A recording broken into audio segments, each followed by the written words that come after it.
Hi, students. Hope you would be fine. A very warm welcome to all of you. Today, we would be talking about some definitions of stylistics. I hope that you have joined the link. I also hope that you might have studied that book which I have given you, the Stylistics in Linguistics, the Style and Fiction. Uh, so today we would be talking uh, some sort of the linguistic definition and linguistics aspect of the stylistics.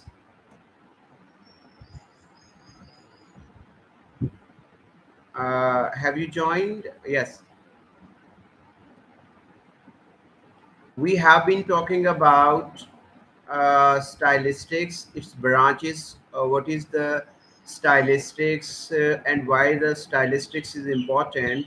And you were supposed to study some pages at the introduction. So, today we would be talking about the simple definition of stylistics. So, stylistics is simply defined as the linguistic study of the style. From here, the word linguistics, I mean that as we were talking yesterday about the grammar, and we were of the view that grammar is basically the skeleton of language. If there had been no grammar, there might have been no language. Similarly, language is also a linguistic aspect of style as well. Means there are different contexts, and every context has a different style of the language. Language is appropriated in different contexts. For example, the language are the aspects of language which are used on a shop are the different one. On a shop we use different literary devices. At our home, when we are uh, talking in the prose form, then we might have been using different literary forms, literary devices. So all these are the literary devices which makes or confirms the style. So the style of a poem would be different would be different from that of a novel. As in a poem, different literary devices are used, while in the novel, some other literary devices are used. So what defines and determines the style? Those are the literary devices.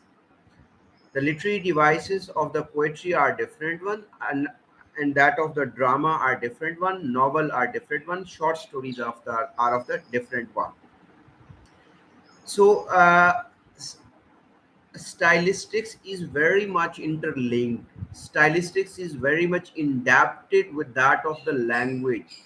So when we call that stylistics, stylist is basically the linguistic aspect or linguistic study of the style. From here, the word I mean this one. So as you know, uh, language is more comprehensive one. What is said, why it was said, to whom it was said. For example, these are the definition of linguistics. Uh, for example, if we talk about the sentence, we say there would be a SVO, there would be a subject, there would be a verb, there would be an object as well. Uh, for example, if I say Adnan beats Ali, here it's the information that Adnan has beaten Ali. So Adnan is the subject, the activity of beating is verb, and Ali is the object. But if I say that Ali has beaten Adnan, so it is the very reverse case. Ali is the subject, and Adnan becomes the object. So, language is basically conveys what is said, to whom it is said, and what is said, what activity. Uh, the whole purpose of communication is based on the language, and language is based on the grammar.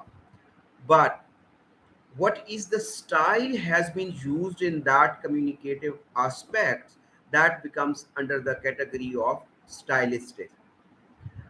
Uh, I have already shared with you the very joke of my one of my friend, to whom I said that the name of this person is Hasrat Khan or Hazrat Khan. He said that the name of this person is Hasrat Khan, but he is the Hazrat one. So you understand the what irony, ironical statements have been employed in this sort of the discourse. So when we are going to analyze the language from the stylistics point of view, then we would be taking into consideration the aspects of style. And when we are going to take the language from the perspective or understanding of semantics, means grammar, then we would be taking into the aspects of language from grammatical point of views. We would be tracing out the parts of speech. We would be tracing about or looking at the noun, pronoun, verb, adverb, preposition, conjunction, interjection. Even then, if further we have to do the analysis of that language, then we would be looking as the types of the noun, types of the pronoun, types of adjective, types of adverb, and then preposition, phrases. We would be looking on all these aspects.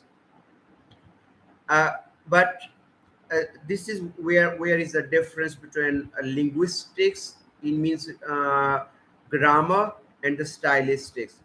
So in the stylistics, we basically identify that what has been said and how it has been said. uh, for example, it's not, uh, you may call it, these are the basically styles which make the language as humorous one. These are the styles, simile, metaphor, personification, all the literary devices which you have studied in your previous course are used as the stylistic devices. Now, understand this word, the stylistics devices. So, in our analysis, we majorly focus on the stylistics devices. Stylistic devices are not some sort of particularly analyzing the genre at a broader level.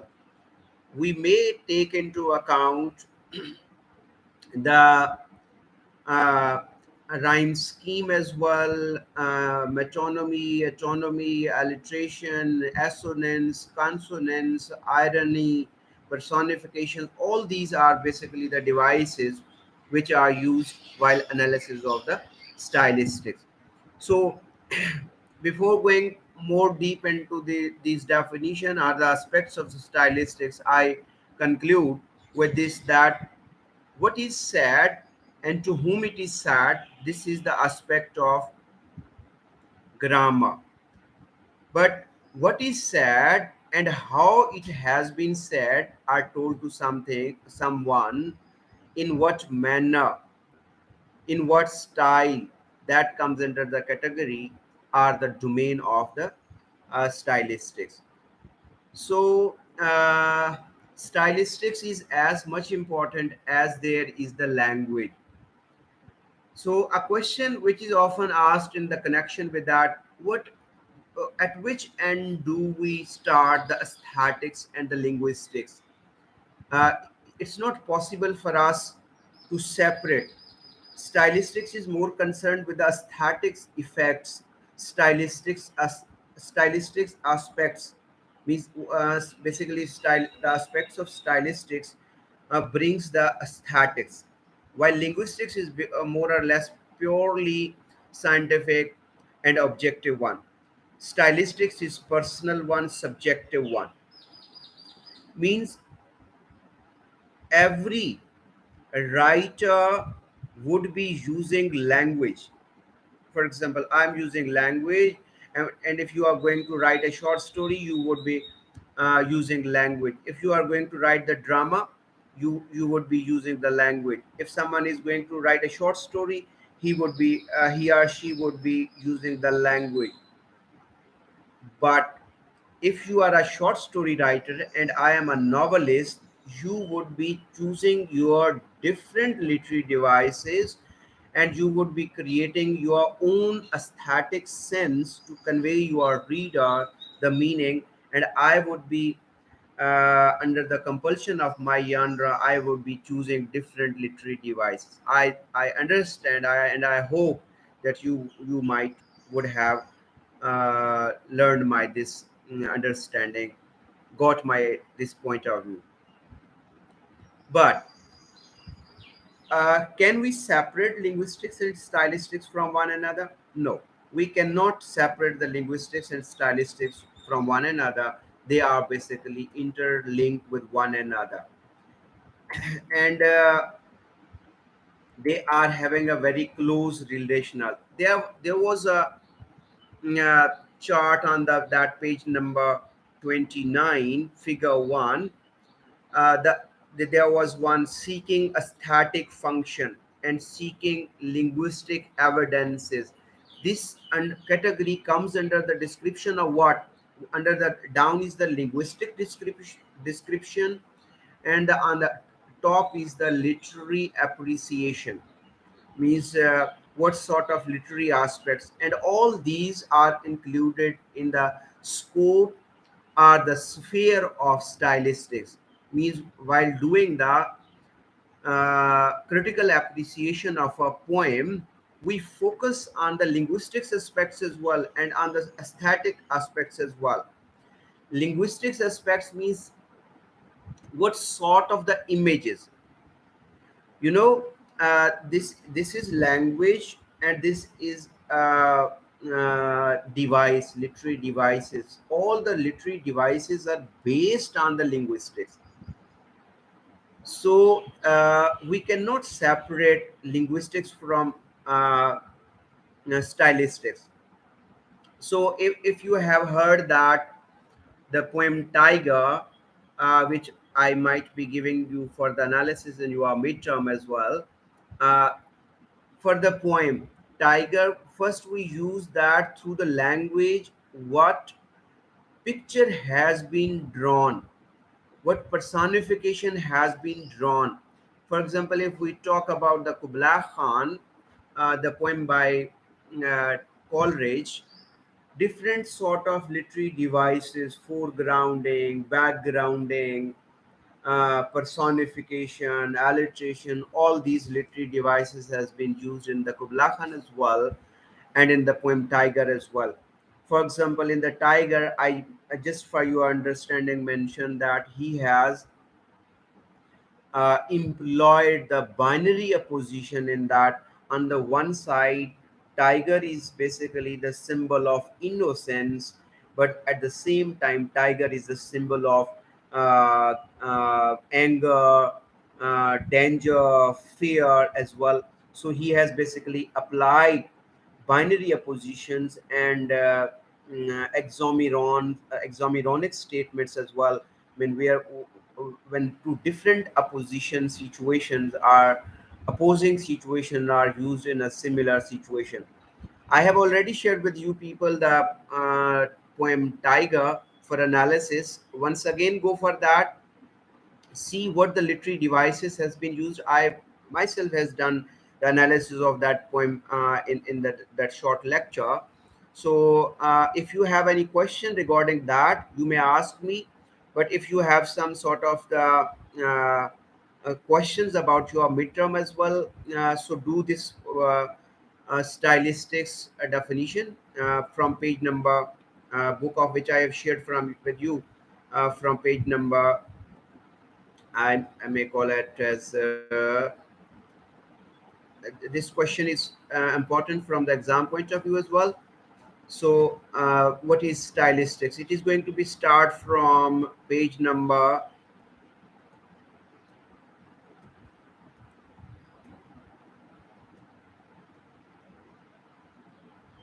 it's going to start from page number 11 up to uh, this one, up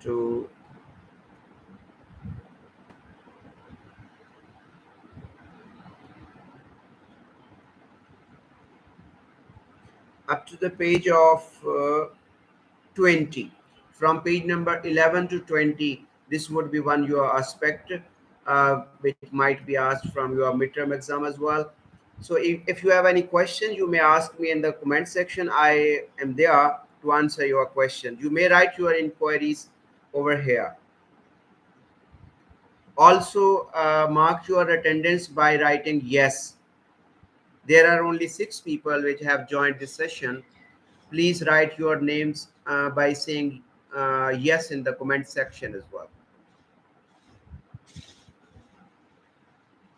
Only 6 people have joined. Please mark your attendance by writing yes in the comment section. So I hope that you might have heard, you might have listened that video of uh, the poem Tiger and Kublai Khan. Out of these poems, would be coming to your midterm exam as well.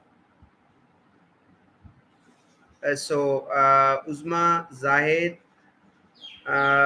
is over here. What sort of assignment I have announced to you? I haven't given any assignments. Which the pages I have mentioned for you, that was to read out. There is no assignment regarding submission. Just you are supposed to read those pages which I have mentioned you in the group. So who is the next? Keep on writing.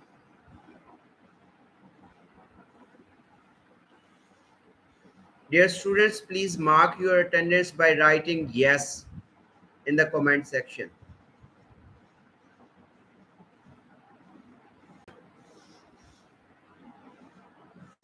As you know, the attendance is compulsory. I would be marking your attendance on your comment section, the persons who are available with our this session. I think only Uzma is over here. No one rest are have joined, but they are not present in our session. So, okay, dear students, goodbye with this session. We would be talking tomorrow, hopefully. Goodbye.